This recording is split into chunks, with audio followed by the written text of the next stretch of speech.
Ouroboros es una palabra hermosa. Viene del griego y significa serpiente que devora su cola.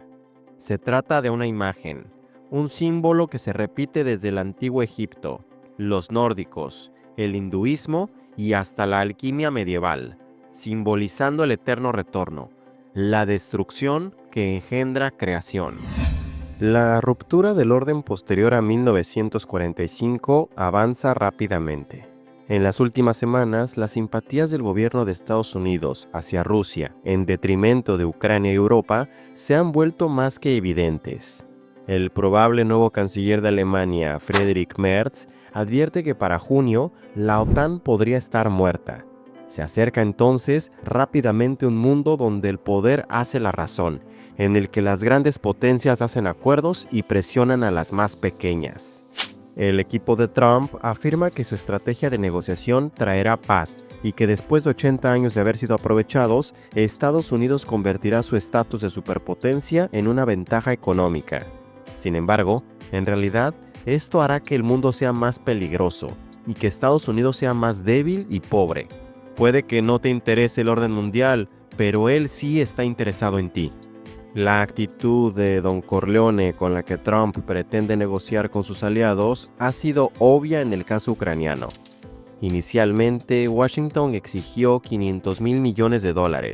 Sin embargo, se conformó con un acuerdo vago sobre un fondo conjunto para explotar minerales ucranianos sin ninguna garantía de protección explícita. Con el resto del mundo la situación es compleja pero similar. Dicha complejidad radica en el conflicto de egos del gabinete trumpista. No obstante, la visión conjunta de sus miembros es más o menos homogénea, coincidiendo en que los estadounidenses han sido engañados y abusados con acuerdos comerciales injustos, costos absurdos de intervenciones extranjeras y alianzas geopolíticas poco beneficiosas. Todo producto del nuevo orden establecido después de 1945. Un orden, por cierto, conformado y consolidado por el mismísimo tío Sam. Así, Trump cree que puede defender el interés nacional de manera más efectiva mediante transacciones constantes.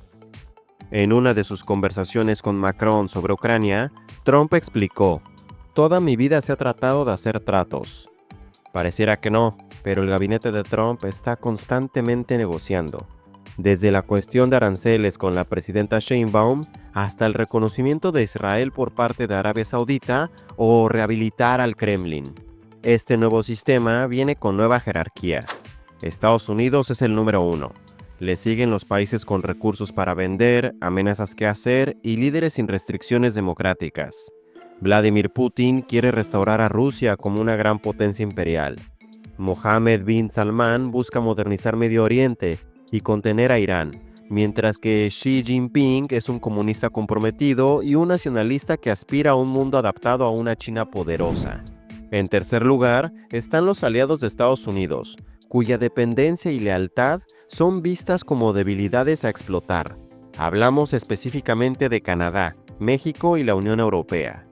En su visión transaccional, Trump tiene en la mira a Gaza y Groenlandia, pero también cualquier acuerdo entre China y Estados Unidos. Así, Xi podría ofrecer limitar exportaciones a cambio de concesiones sobre Taiwán, el mar de China Meridional o el Himalaya. Un ganar-ganar entre potencias. Las negociaciones van mucho más allá de los aranceles.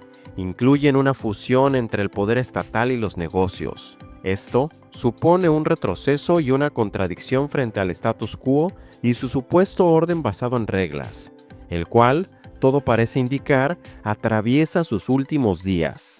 En esa línea, tanto Trump como los líderes del sur global tienen razón al decir que el orden posterior a 1945 está pereciendo. Cuando la diplomacia se estanca, las ideas poco convencionales pueden funcionar, como los acuerdos de Abraham entre Israel y algunos países árabes, o el TIMEC firmado por el mismo Donald Trump y que se rehúsa a respetar. Sin embargo, hay una gran diferencia entre eso y usar la negociación como un principio organizador. Sin duda, el mundo sufrirá las consecuencias de este nuevo orden. Lo que Trump no comprende es que Estados Unidos también sufrirá. No es mentira que el papel global de los Estados Unidos ha implicado una carga militar y una apertura comercial que ha afectado a algunas industrias nacionales mediante el intervencionismo militar y la deslocalización de sus empresas. Sin embargo, los beneficios siempre han sido mayores. Ser el centro del sistema financiero global basado en el dólar le ahorra a Estados Unidos más de $100,000 millones anuales en intereses y le permite mantener un alto déficit fiscal. Eso, Donald Trump o no lo entiende o simplemente lo ignora. Las compañías estadounidenses en el extranjero prosperan gracias a reglas globales razonablemente predecibles y favorecedoras para ellas. Los defensores de las ocurrencias trumpistas creen que Estados Unidos puede obtener lo que quiere simplemente mediante el regateo y la coerción. Sin embargo, a medida que Trump explota dependencias de décadas, el poder de negociación de Estados Unidos se erosionará rápidamente. Así, sintiéndose traicionados, los aliados de Europa, Canadá o México buscarán protegerse entre sí. Los aranceles no son más que una trampa para Estados Unidos y sus socios. Pero, ¿qué hay detrás de ellos? Más allá de ideologías y apariencias, debemos dar un paso atrás y centrarnos en tres cosas. En primer lugar, la guerra arancelaria es una respuesta a la crisis del capitalismo global, que se profundiza rápidamente. En segundo lugar, es un componente de una escalada radical de la guerra de clases desde arriba contra Estados Unidos y la clase trabajadora mundial. Y en tercer lugar, la política arancelaria está plagada de tantas contradicciones que acabará agravando la crisis y contribuyendo al desmoronamiento del movimiento MAGA y del trumpismo. La crisis del capitalismo global es a la vez económica y política. En el plano económico, el sistema se enfrenta a una crisis estructural de sobreacumulación y estancamiento crónico, que genera turbulencias en los mercados financieros, a la vez que agudiza los conflictos internacionales y geopolíticos. En el último medio siglo, todos los países han integrado a un sistema global de producción, finanzas y servicios. Los movimientos nacionalistas y populistas, tanto de izquierda como de derecha, pueden desear sacar a sus países de esta economía global, pero la retirada es imposible, o al menos no es posible sin una disrupción masiva que generaría caos y colapso. A manera de ejemplo, está la cuarentena por COVID-19, que interrumpió las cadenas de suministro globales y desencadenó un colapso económico y una catástrofe social sin precedentes desde la Gran Depresión de la década de los 30. La guerra arancelaria de Trump agravará la turbulencia económica, pero también fomentará un descontento social masivo.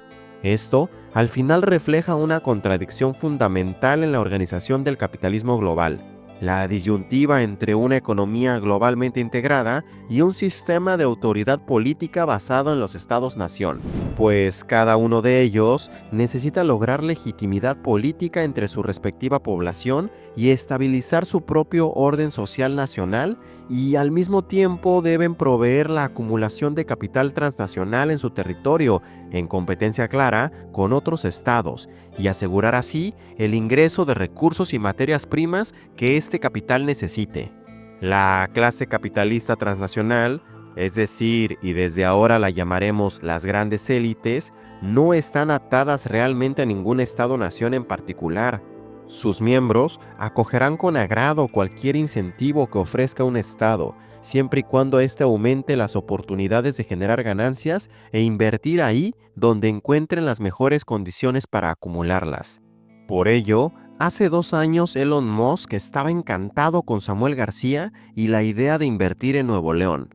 Pero hoy, Trump le ofreció, ya sea por cooptación o coerción, un mejor deal. En pocas palabras, el capital se mueve por ganancias, no por nacionalismos. Así, a medida que la crisis avance, cada estado buscará reducir los riesgos para su economía interna, redoblando la apuesta por políticas que incentiven a las corporaciones transnacionales a invertir en su economía nacional, justo como lo hace Trump, y como más pronto que tarde lo comenzará a hacer la Unión Europea, Canadá, México o los BRICS. Estas dos funciones del Estado capitalista, es decir, la de acumulación y la de legitimación, son incompatibles entre sí y se manifiestan en guerras proteccionistas y otras formas de competencia interestatal.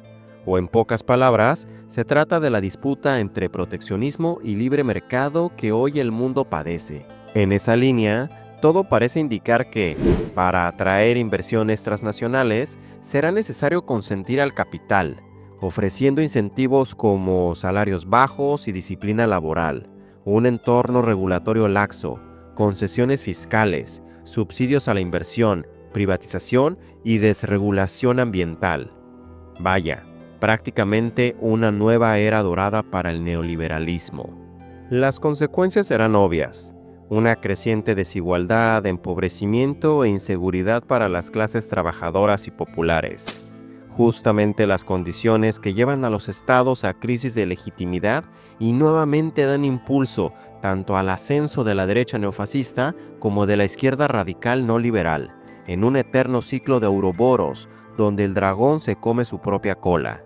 De hecho, es el ascenso del trumpismo el ejemplo inmediato de esto, pues dicho movimiento no es más que una respuesta neofascista de derecha a la crisis social y económica del proletariado estadounidense, creada por supuesto del fracaso del liberalismo americano. La clase trabajadora estadounidense experimentó una desestabilización continua de sus condiciones de vida desde el inicio del milenio, agudizándose desde la crisis del 2008 y empeorando con la pandemia de COVID-19.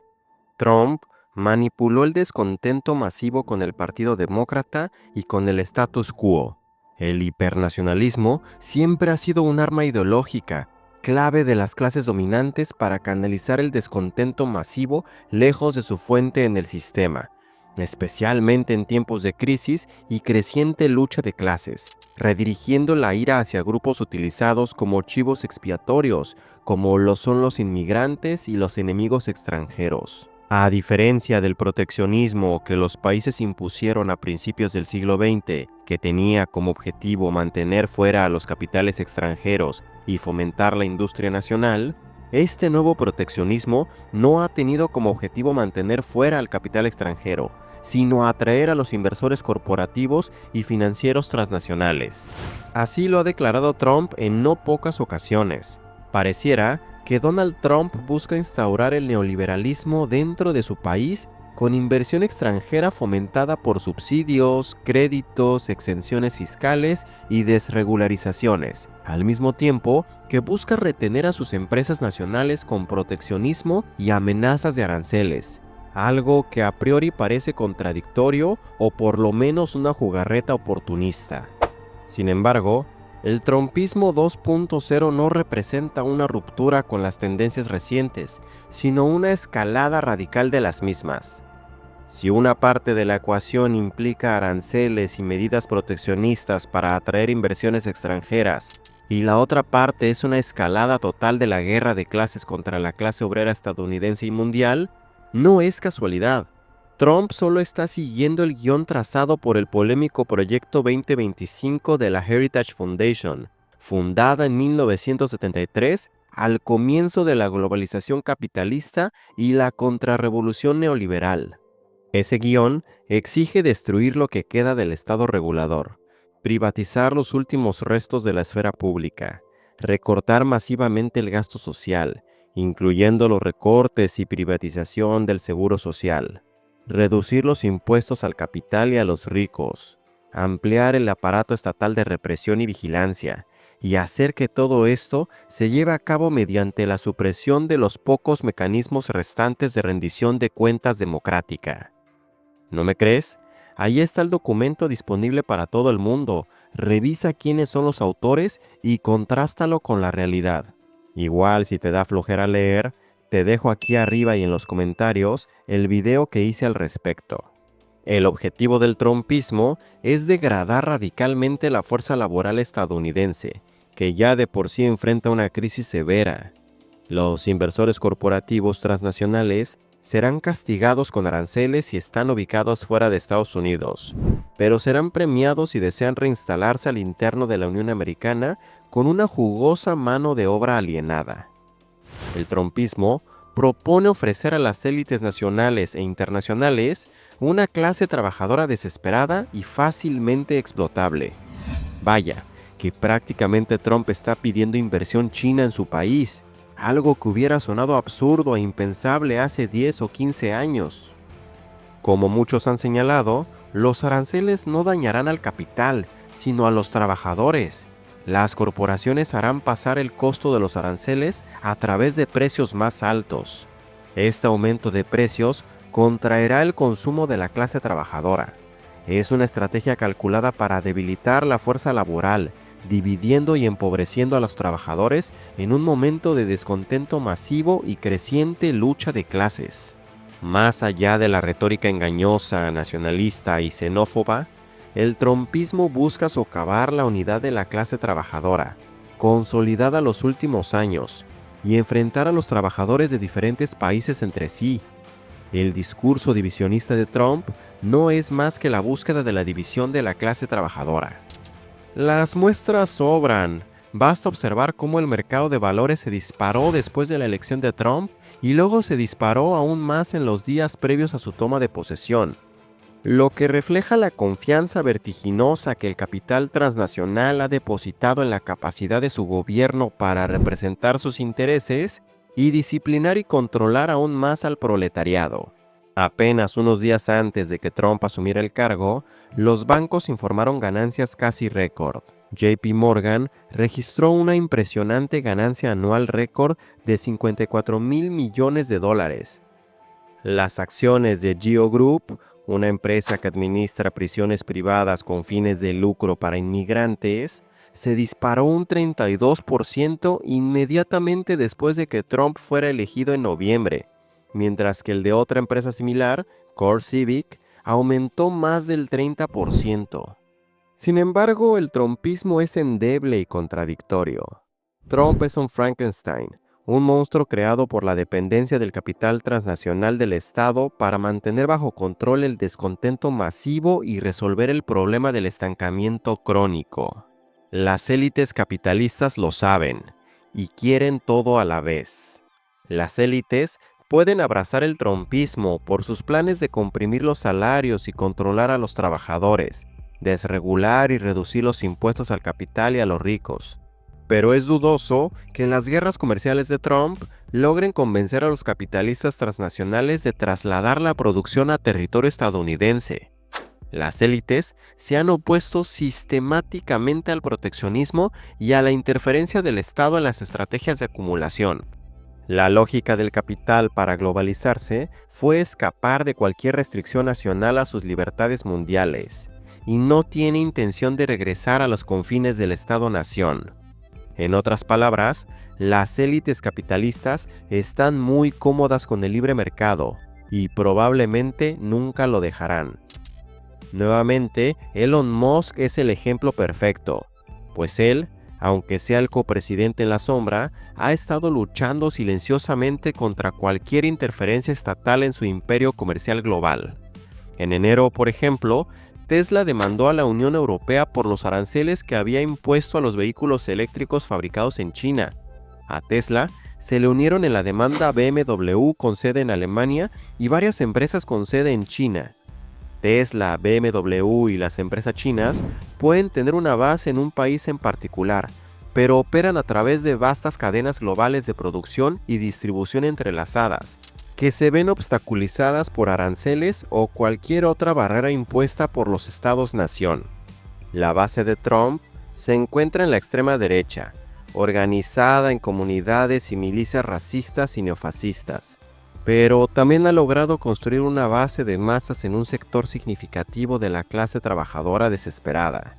Dichos trabajadores esperan que Trump mejore su situación económica, pero eso no sucederá. Su gobierno no puede representar los intereses de los trabajadores y del capital al mismo tiempo, y tampoco tiene intención alguna de abandonar a las élites. Por el contrario, si la agenda de Trump tiene éxito, la situación de los trabajadores empeorará. Además, incluso si algunas corporaciones deslocalizaran la producción a Estados Unidos, esto no se traduciría en un aumento significativo de los puestos de trabajo en el sector manufacturero, ni en salarios más altos, ya que la inteligencia artificial y otras tecnologías digitales ya están conduciendo a la rápida automatización de las secuencias de fabricación y a la descualificación de muchos empleos tecnológicos y profesionales. El trumpismo no hará más que llevar sufrimiento y desilusión a Estados Unidos y al mundo entero, lo que podría generar las condiciones o bien para que se desarrolle una nueva alternativa popular de izquierda, o bien para que se consolide el fascismo más descarado del siglo XXI y de la historia estadounidense. Lejos de estabilizar el capitalismo global, el proyecto de Trump agravará las contradicciones que lo están desgarrando, como si de otro giro del ouroboros político se tratase, donde cada crisis alimenta un renacimiento, solo para ser devorado una vez más por el ciclo inexorable de la historia. La guerra arancelaria de Trump, sus constantes amenazas expansionistas, sus ataques a los aliados de Estados Unidos y su retirada de las organizaciones multilaterales socavarán rápidamente las alianzas internacionales de larga data y fragmentarán la economía global, llevando al mundo más cerca de la Tercera Guerra Mundial que Putin, Zelensky o Netanyahu. Las mismas ideas y planes de rearme militar en Asia y Europa son un aviso de lo que podría venir. El colapso del orden global y la amenaza de una guerra mundial surgen de las contradicciones subyacentes de un capitalismo global en crisis insoluble, de la misma manera que el fascismo y las guerras mundiales del siglo XX fueron resultados de las crisis capitalistas mundiales. No podemos recurrir a las clases dominantes para evitar la catástrofe. Trump no entiende, o quizá entiende perfectamente, que en tiempos peligrosos los aliados, la buena reputación y las reglas valen más que la arrogancia, la coerción y la fanfarronería. El Congreso, los mercados financieros o los votantes aún podrían persuadir a Trump de dar marcha atrás, pero el mundo ya ha comenzado a prepararse para una era sin reglas, una donde Estados Unidos se disparó solito en el pie. Pero en fin, ahora es tu turno. Dime tú qué opinas sobre el futuro de Estados Unidos bajo el mando de Donald Trump. ¿Crees que se vienen tiempos difíciles? Déjame tu opinión. Dale me gusta y comparte si crees que mi contenido lo vale. Si gustas apoyar mi trabajo, puedes hacerlo mediante los supergracias, las membresías del canal o las suscripciones a mi Patreon. De mi parte sería todo. Nos vemos en el próximo video. Quiero que estés bien y hasta luego. Chao, chao, chao, chao, chao.